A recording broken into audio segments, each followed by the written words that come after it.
На этой неделе в Алайховский Улус выезжала рабочая группа правительства республики во главе с министром транспорта и дорожного хозяйства республики Семеном Винокуровым. Основной вопрос – завоз грузов на реку Индигирка, навигацию 2014 года и контроль углубительных работ на этой реке. Подробности у Виктора Алексеева. Вопросы завоза грузов в арктические районы находятся на особом контроле правительства республики. В арктическую навигацию в этом году на Индигирскую группу районов планируется завести более 70 тысяч тонн грузов. С этой целью на реке сейчас проводятся работы по обеспечению гарантированных глубин. С 3 июля начата работа землесосом Ленский 1021. На сегодняшний день выполнено порядка 25% от запланированного объема работ. Землесосу предстоит пройти километр 100 сложного участка.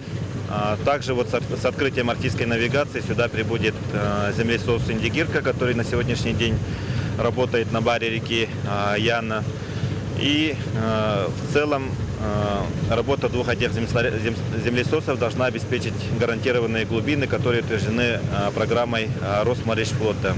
По информации капитана землесоса Ленский 1021, с начала июля извлечено около 30 тысяч кубометров грунта на участке протяженностью более 1 километра. Еще осталось к разработке около 500 метров. До конца навигации, чтобы даже если мы пройдем эту прорезь, значит мы развернемся и пойдем обратно на расширение уже.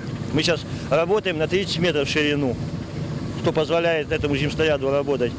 Дойдем до конца, развернемся и пойдем на расширение такой же глубиной, чтобы после нас было не менее 2,83 метра.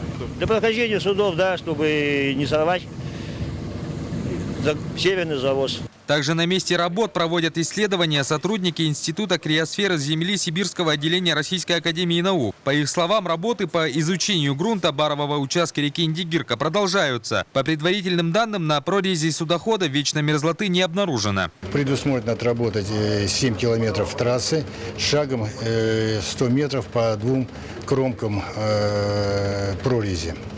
Мы надеемся, после того, как сейчас произошла отладка и работа пойдет более активно, мы надеемся все-таки где-то в течение недели, максимум 10 дней с учетом погоды, завершить эти работы и приступить полностью к обработке материалов и сдать в срок результаты работ, которые намечены на 31 августа. Окончание работ предусмотрено. По итогам работы выездной группы было проведено расширенное совещание, в котором были рассмотрены схемы вариантов перевозки и распауски грузов в зависимости от метео и гидрологических условий. Виктор Алексеев, Николай Александров, НВК Саха, Алайховский Улус.